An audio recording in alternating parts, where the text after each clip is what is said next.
tous pour cette séance du 15 mars 2022, la deuxième de cette série qui sera consacrée, comme je l'avais annoncé, à réfléchir sur la très fameuse formule attribuée, et du reste à juste titre, puisqu'elle figure en toutes lettres dans la 6e partie du discours de la méthode, attribuée à Descartes, maîtres et possesseurs de la nature.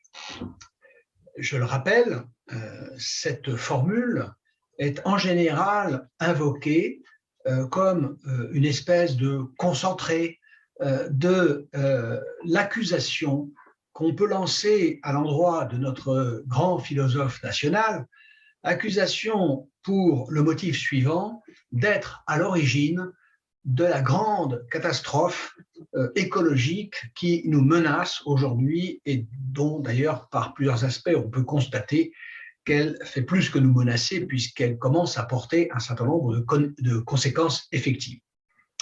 Je rappelle que le procès intenté à Descartes s'appuie sur 3 chefs d'accusation. Premièrement, l'accusation d'avoir commis une erreur théorique en nous supposant capables d'une maîtrise et d'une possession exercée sur quelque chose sur quoi il est absolument impossible par principe, justement, d'avoir de telles prétentions. Deuxièmement, une faute morale, dans la mesure où la volonté de s'approprier une chose telle que la nature nous est interdite par le statut même que nous avons au sein de cette nature. Enfin, troisièmement, on impute à Descartes une imprudence, une bévue qui relève à la fois du domaine technique et d'un plan qu'on pourrait situer à un niveau plus élevé et qu'on pourrait appeler civilisationnel.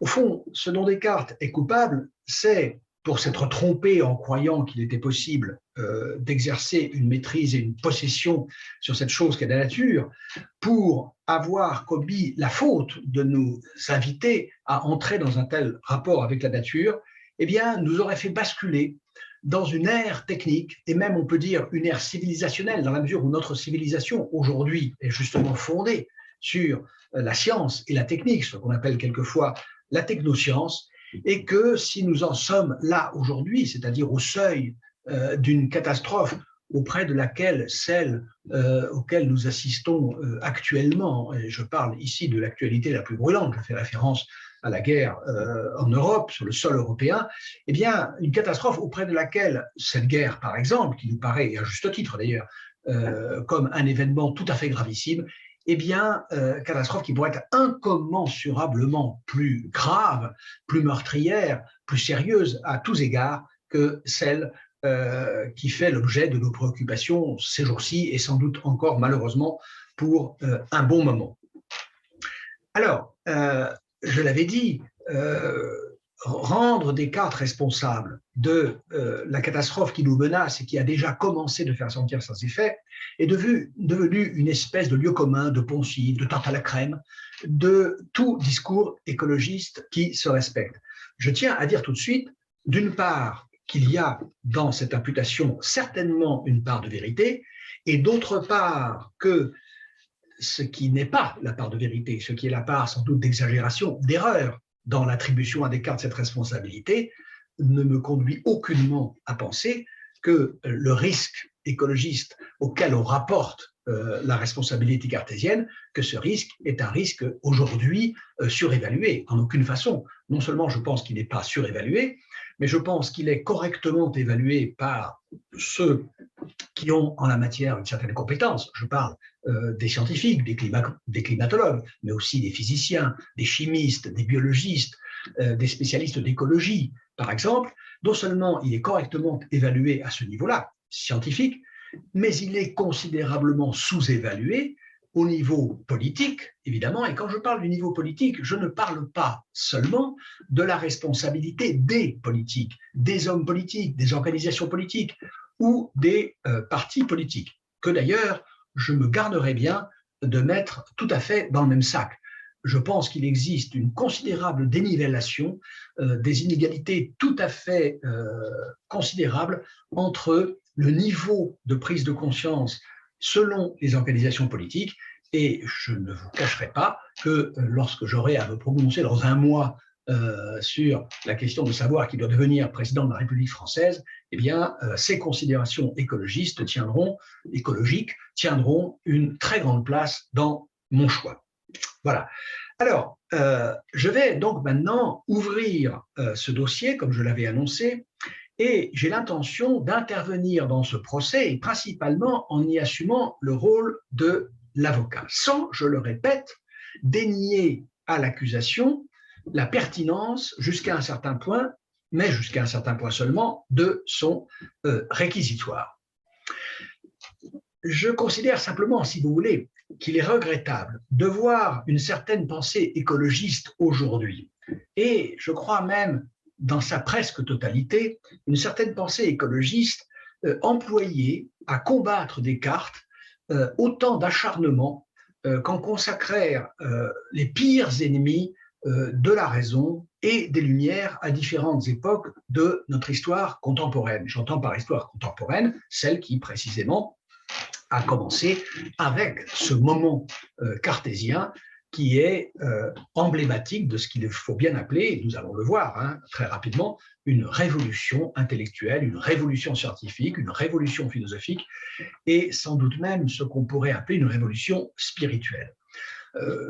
Descartes a toujours été la tête de Turc, la cible privilégiée, l'adversaire numéro un des pires ennemis de la raison et des Lumières, notamment, par exemple, de l'idéologie nationale socialiste, qui a expressément, explicitement fait référence à plusieurs reprises à des noms propres, dont celui du grand philosophe français. Eh bien, je pense que eux ne se trompaient pas d'ennemis, mais je crois que notre pensée écologiste, lorsqu'elle s'en prend à Descartes, elle, je crois, choisit un mauvais ennemi et ferait mieux de tourner ses coups en direction d'autres cibles.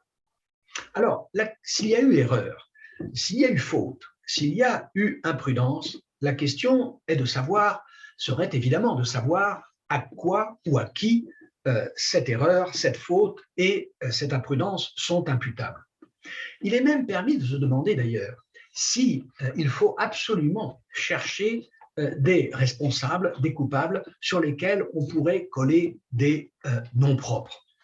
Peut-être avons-nous affaire avec ce mouvement historique qui nous a conduit depuis le XVIIe siècle à la situation devant laquelle nous nous trouvons aujourd'hui.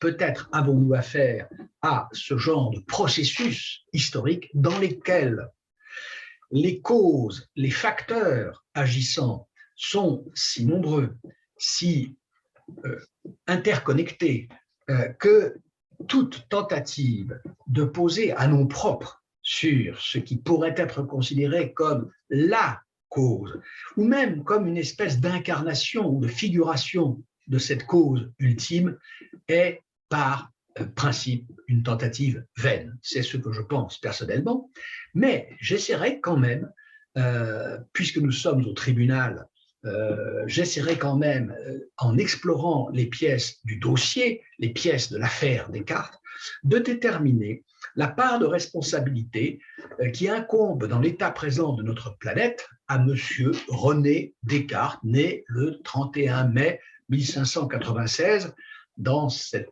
petite ville de Touraine, La Haye en Touraine, rebaptisée plus tard La Haye Descartes, et maintenant même tout simplement Descartes. Vous pouvez vous rendre dans cette petite bourgade où vous trouverez d'ailleurs un musée fort bien fait consacré à notre philosophe national, ainsi que quelques restaurants qui bien entendu s'autorisent du nom de Descartes, comme par exemple à Aix-en-Provence, tout est rapporté à ce malheureux Paul Cézanne, et en d'autres endroits à telle ou telle gloire locale. Eh bien vous trouverez donc à La Haye, maintenant, je répète, à cette petite ville qui s'appelle tout simplement Descartes, tout ce qui est nécessaire pour honorer la mémoire de l'auteur du discours de la méthode, en particulier de très belles cartes postales en vente à ce musée. Voilà.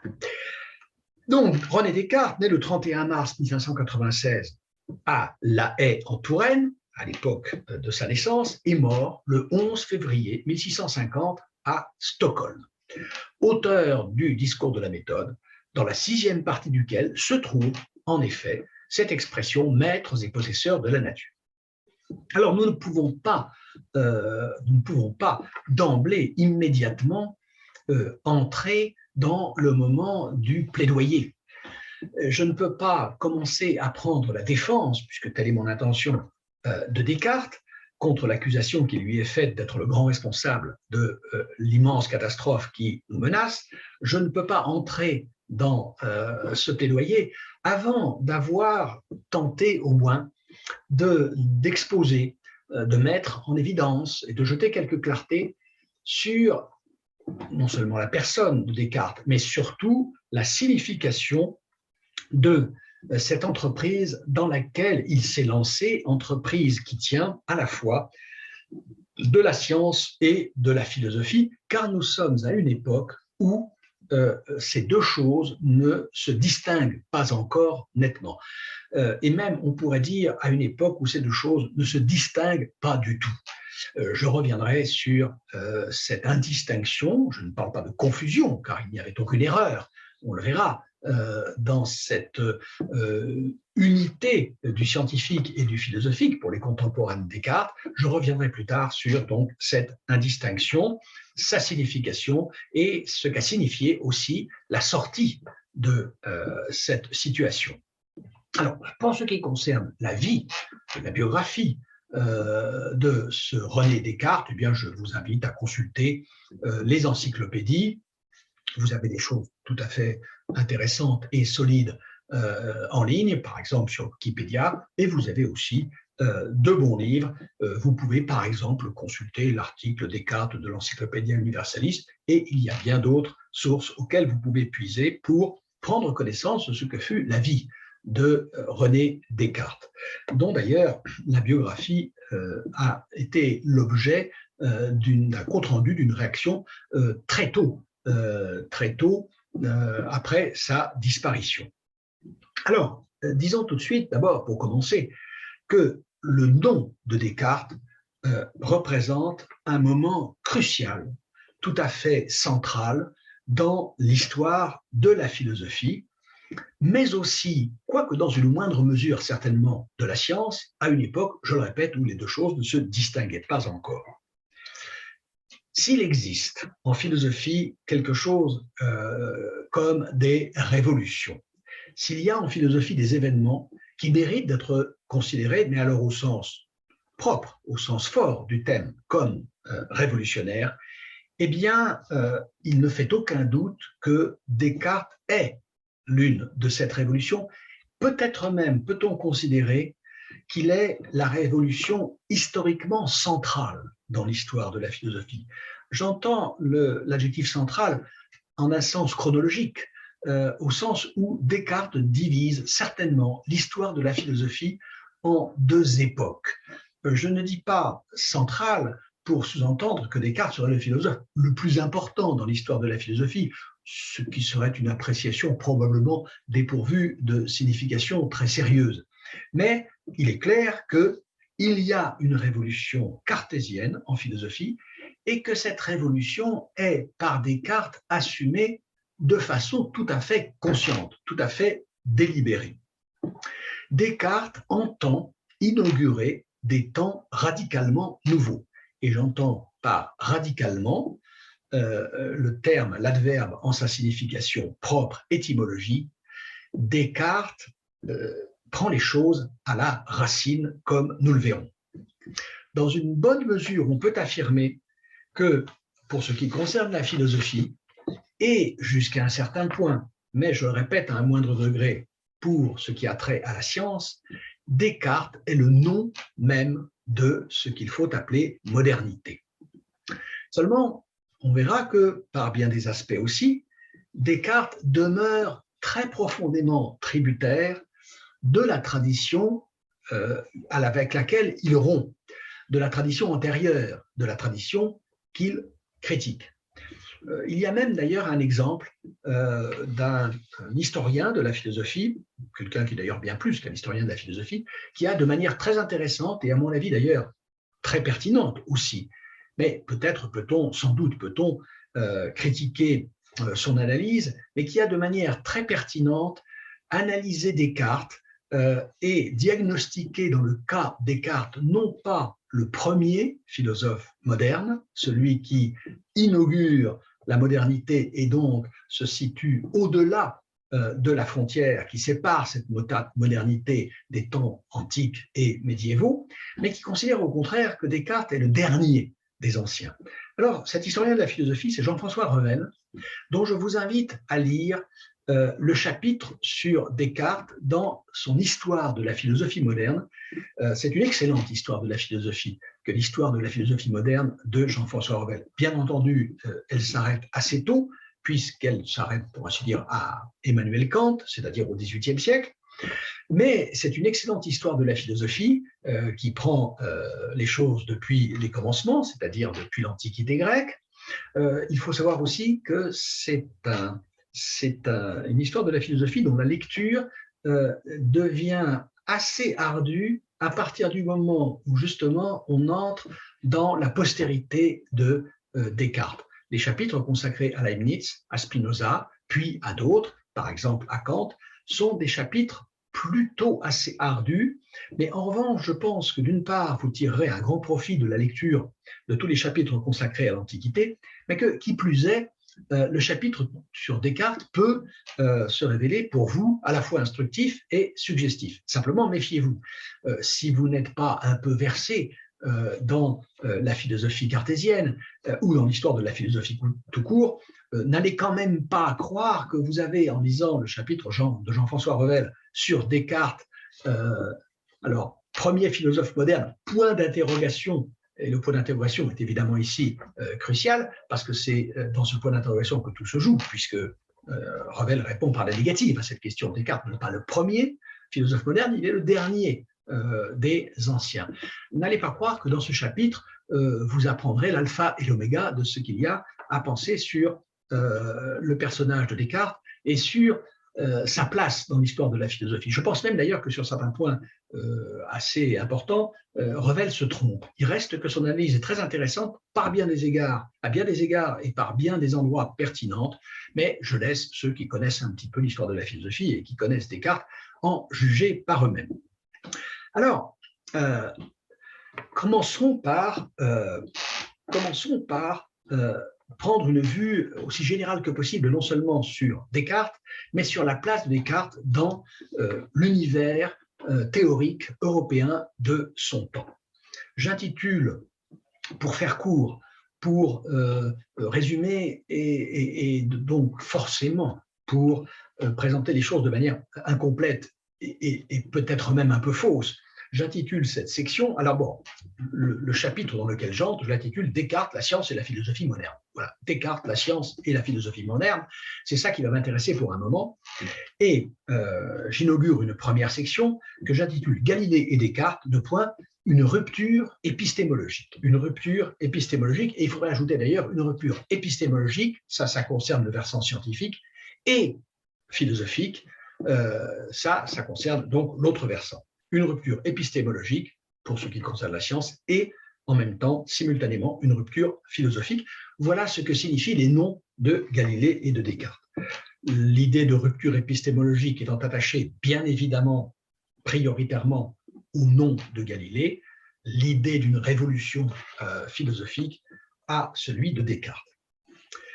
Alors, lorsque en 1453, Nicolas Copernic, l'année de sa mort, publie le livre par lequel va être présentée à l'Europe l'hypothèse héliocentrique, le fameux De Revolutionibus Orbium Celestium, ce qui se traduit en français des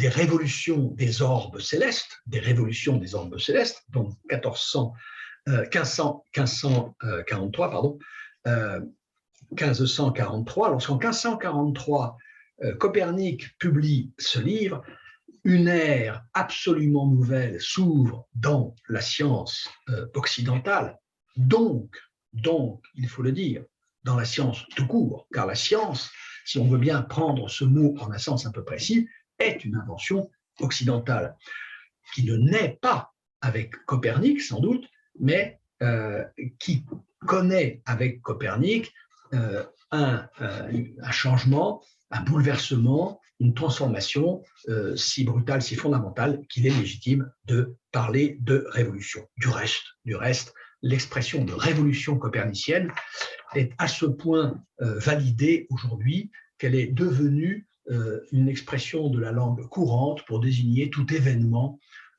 par lequel les conditions même d'une époque sont renversées, mises cul par-dessus tête et doivent céder la place à ce qu'on appelle quelquefois, et d'ailleurs à juste titre, d'un mot grec, transcrit directement du grec, un nouveau paradigme. Eh bien, Copernic, en effet, en proposant l'hypothèse héliocentriste, va proposer, et bientôt d'ailleurs imposer, car son évidence, ou plutôt sa vérité, s'imposera d'elle-même, un paradigme nouveau dans la science. Alors ce mouvement commence avec Copernic, on peut considérer qu'il s'achèvera avec Newton, donc dans le premier quart du XVIIIe siècle. Et ce mouvement inaugure une science non seulement toute neuve, mais on peut le dire, à condition de préciser ce qu'on met derrière cet adjectif, mais une science définitive. Alors qu'est-ce que cela veut dire? Évidemment, il n'est pas question d'affirmer que dans le chemin qui va de Copernic à Newton, en passant bien entendu par Kepler, Galilée et d'autres noms moins célèbres, moins connus, mais quelquefois d'une très grande importance aussi dans l'histoire des sciences, il n'est pas question d'affirmer que durant cette époque, eh bien, qui dure à peu près 2 siècles, s'accomplit un processus qui va conduire à nous donner une astronomie et une physique achevée, parfaite et définitive. Si je parle de science définitive, c'est pour dire plus précisément ceci, que la science inaugurée par ces personnages, c'est une science qui va constituer une base désormais inébranlable, mais ce n'est que la base qui est inébranlable, non pas toute la science qui est construite sur elle, une base inébranlable pour tout le développement scientifique futur. Cela veut dire que avec la science galiléenne, ici Galilée est sans doute le nom le plus important. Bien entendu, les noms de Copernic et de Kepler ont une importance également très grande, dans la mesure où Copernic, c'est l'hypothèse héliocentriste, et Kepler, la prise en main de cette hypothèse pour générer un modèle mathématique du mouvement des planètes autour du Soleil. J'ai parlé de ces questions lors du cours que j'avais fait les années précédentes portant sur l'astronomie. Et ce que je vais dire maintenant au sujet de la révolution galiléo-cartésienne est d'une certaine façon un résumé du chemin, du processus que j'aurais suivi de façon beaucoup plus détaillée, d'autant beaucoup plus précise, si j'avais continué ce cours, s'il n'avait été interrompu par l'épisode du virus qui n'en finit pas de faire semblant de disparaître et s'évertue à nous revenir dans la figure périodiquement, comme c'est peut-être d'ailleurs le cas de ce qui est en train de se passer très précisément en ce moment. Donc je parlais d'un socle inébranlable. Galilée va en physique, comme Copernic et Kepler l'ont fait en astronomie, va inaugurer un corps d'hypothèses, un corps de concepts, un corps de méthodes aussi, qui vont s'installer à titre définitif, c'est-à-dire que même si le cours qu'a suivi la physique après Galilée et Newton a conduit à des bouleversements, à des chamboulements, à des remises en question que Galilée et Newton eux-mêmes, en dépit de leur immense génie, n'auraient certainement jamais pu concevoir, même si des ajouts considérables ont été apportés, et plus que des ajouts, je répète, des bouleversements considérables dans la physique, eh bien, ces théories nouvelles, je pense bien entendu par exemple à la théorie einsteinienne de la relativité, relativité restreinte et relativité générale, ou à la théorie des quanta produite au XXe siècle par Heisenberg, par Planck, par Schrödinger et bien d'autres, eh bien, ces théories, elles sont directement tributaires de la physique galiléenne et newtonienne. Alors, tributaire d'abord au sens où on a pu montrer de façon tout à fait convaincante, et ce ne sont pas du tout des spéculations hasardeuses, on a pu montrer que l'idée même de relativité, dans le sens où Einstein va la développer au tout début du XXe siècle, l'idée même de relativité, elle est déjà contenue dans la manière dont Galilée appréhende les phénomènes physiques. Alors bien sûr, pas avec toutes ses conséquences, ce qui était exclu au XVIIe siècle, mais dans son esprit, on va dire, la physique de Galilée est déjà une physique relativiste. De la même façon, la mécanique quantique n'a pu s'élaborer que sur la base de la physique de Newton via, par exemple, l'électromagnétisme de Maxwell. Et cela veut dire aussi qu'il est exclu, il est absolument exclu que quelques développements ultérieurs de la physique conduisent à revenir en deçà de Galilée et de Newton. Il est exclu que Galilée et Newton soient, si vous voulez, en un sens, complètement réfutés. Ils sont réfutés au sens où leurs théories ne sont pas à même de rendre compte avec toute l'exactitude souhaitable de ce que nous savons du monde physique, mais les fondements de notre physique la plus contemporaine sont toujours des fondements galiléens et newtoniens. Certainement pas, nous le verrons, des fondements cartésiens, en revanche. Du moins, si l'on entend par cartésien, ce qui a constitué l'apport très strictement scientifique, physique, mécanique de Descartes. Et donc, on parle ici de coupure ou de rupture épistémologique. La coupure ou la rupture épistémologique, c'est cet événement qui inaugure une ère scientifique. C'est l'événement qui inaugure le processus par lequel, sur des bases qui sont désormais inébranlables, une science va élaborer son devenir. La physique d'Aristote était assurément une vraie physique. Pourquoi ? Parce qu'elle n'invoquait que des causes naturelles. C'était une vraie physique, par exemple, en ce qu'elle s'interdisait de recourir à quelque explication mythologique ou théologique que ce soit. Ce n'était pas une physique vraie, c'était une physique fausse. La physique d'Aristote est irrémédiablement, irrévocablement réfutée. Elle reste intéressante, mais elle n'est intéressante qu'à titre, pour un physicien, de curiosité historique. Ce n'est pas qu'on ne puisse pas, en l'explorant, cette physique d'Aristote, en tirer quelques leçons, quelques enseignements intéressants et même pertinents pour notre compréhension de la nature aujourd'hui. Je pense que c'est possible, mais il ne peut pas être question d'y voir quoi que ce soit comme un fondement de la science de la nature et de la science de la nature telle qu'elle s'est développée après cette rupture, cette coupure épistémologique incarnée par des personnages comme Galilée et Newton. Alors, dans le processus que je viens d'évoquer très très rapidement, en le brossant à grands traits, le personnage qui va, disons, incarner le couronnement, l'accomplissement, le débouché de cette révolution scientifique, c'est celui de Newton. Newton, auteur des principes mathématiques de philosophie naturelle, principes mathématiques de philosophie naturelle. Notez bien que ici, philosophie naturelle veut dire physique, et que nous sommes à la toute fin du XVIIe siècle, à une époque où il est encore possible d'intituler un ouvrage scientifique philosophie.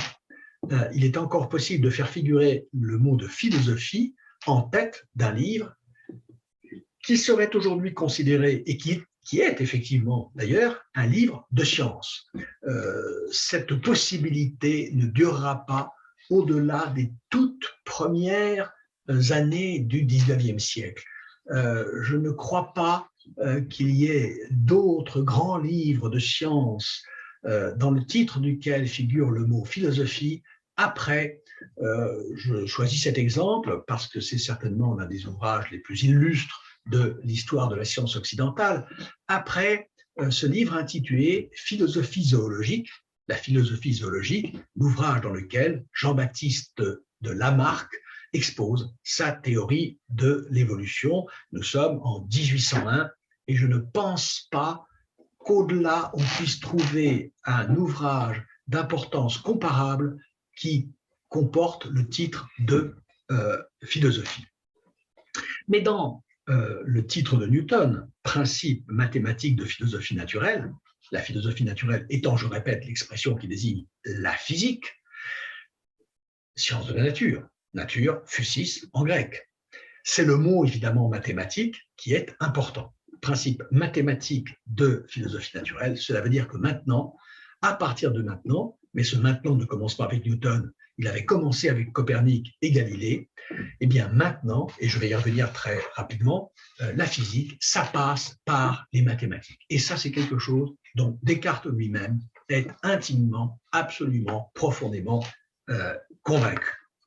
Copernic avait déjà inscrit en exergue de son De Revolutionibus, des révolutions des orbes célestes, il avait inscrit en exergue de l'ouvrage Mathemata Mathematicis Scribuntur, les mathématiques, les choses mathématiques plus exactement, parce que le livre de Copernic n'est pas un livre de mathématiques, c'est un livre d'astronomie mathématique. Mais Copernic écrit les choses mathématiques, les matières mathématiques, mathemata, Mathematicis Scribuntur sont écrites pour les mathématiciens, ce qui signifie, ne mettez pas vos pattes sales sur ce bouquin si vous n'avez pas une solide formation mathématique, si vous n'avez pas l'outil mathématique, si vous ne disposez pas de la connaissance, de la science mathématique nécessaire à la compréhension de ce livre, qui est un livre d'astronomie mathématique, eh bien, ne prétendez pas juger de ces résultats.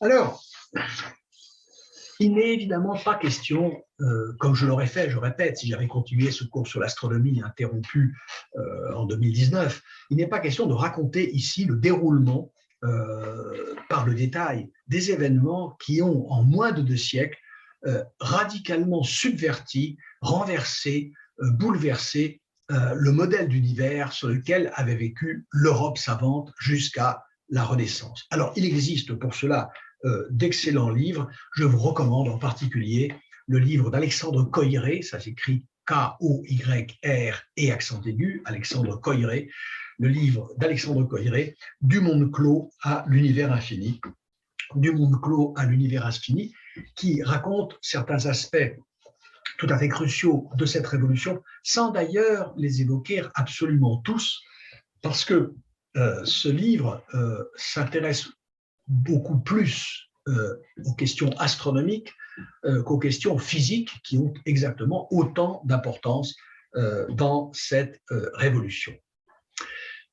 Ce que je ferai, alors, donc, je ne suivrai pas historiquement le processus de décomposition de l'ancienne représentation du monde, qui reposait pour l'essentiel sur le schéma aristotélicien que j'avais exposé, lui, dans mon cours sur l'astronomie. Ça, je ne le raconterai pas pour le détail, mais il me faudra un tout petit peu plus loin, il me faudra décrire le paysage de la nature tel que le présente cette révolution scientifique qui nous fait entrer dans la modernité.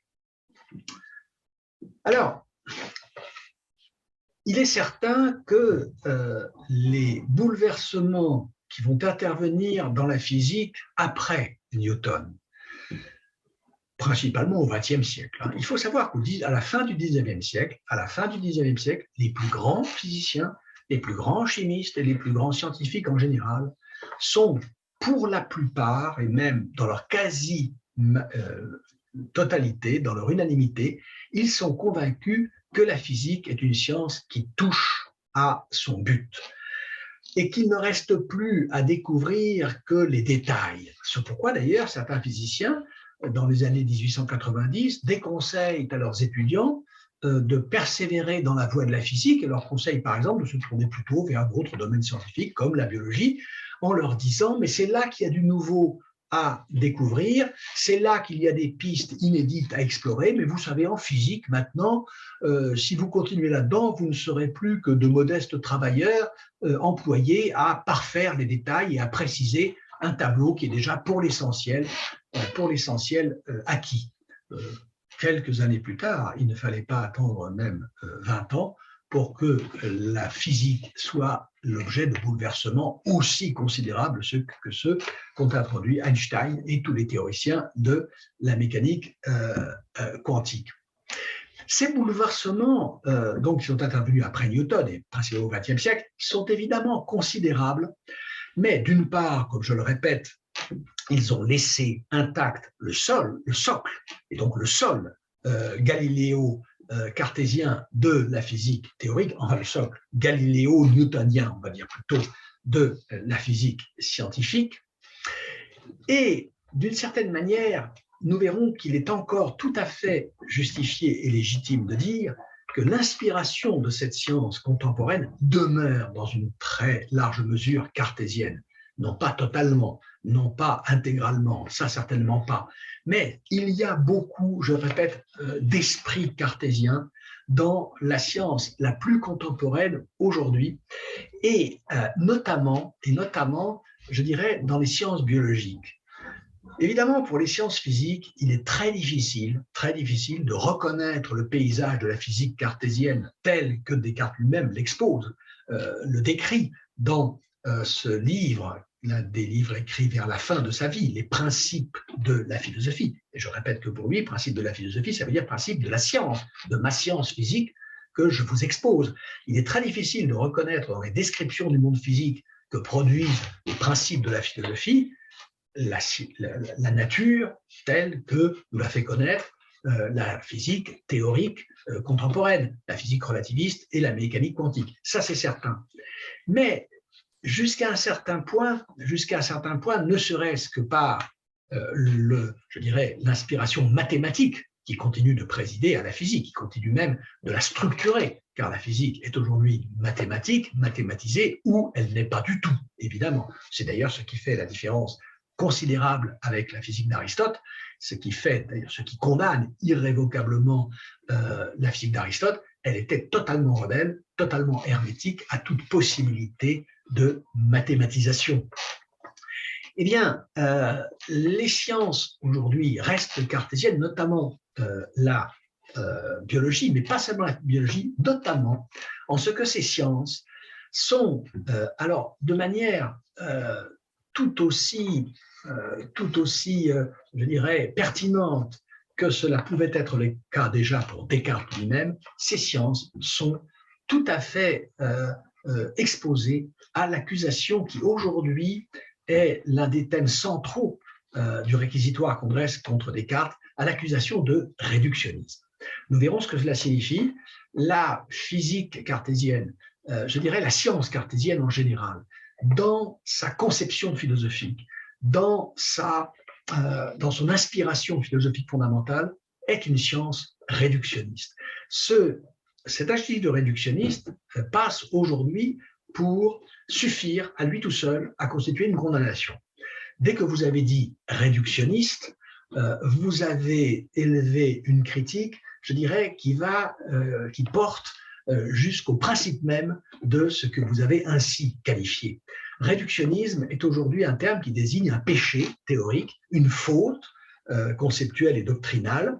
Or, il faut que nous soyons conscients, j'y reviendrai, je le dirai de façon très nette et de façon beaucoup plus détaillée un petit peu plus loin, il faut que nous soyons conscients que tous les succès, ou quasiment tous les succès que nous devons à la science et sur lesquels nous appuyons quotidiennement, toutes nos réussites, toutes nos performances techniques, technologiques, médicales en particulier, eh bien toutes sont dues, nous les devons à l'inspiration réductionniste de la science contemporaine, inspiration qui a perduré dans la science la plus actuelle, la plus récente. La science a toujours été, depuis Descartes, depuis Galilée et Descartes, une science réductionniste. Elle continue de l'être et elle continuera de l'être, et c'est à ça que nous devons ces succès. Alors, je ne dis pas que le réductionnisme épuise l'idée de la science, épuise les méthodes ou l'inspiration de la science, mais il en est inséparable. C'est pourquoi, en général, si avec le qualificatif, l'adjectif de réductionniste, vous pouvez faire peur à beaucoup de gens, vous ne faites pas peur à beaucoup de scientifiques.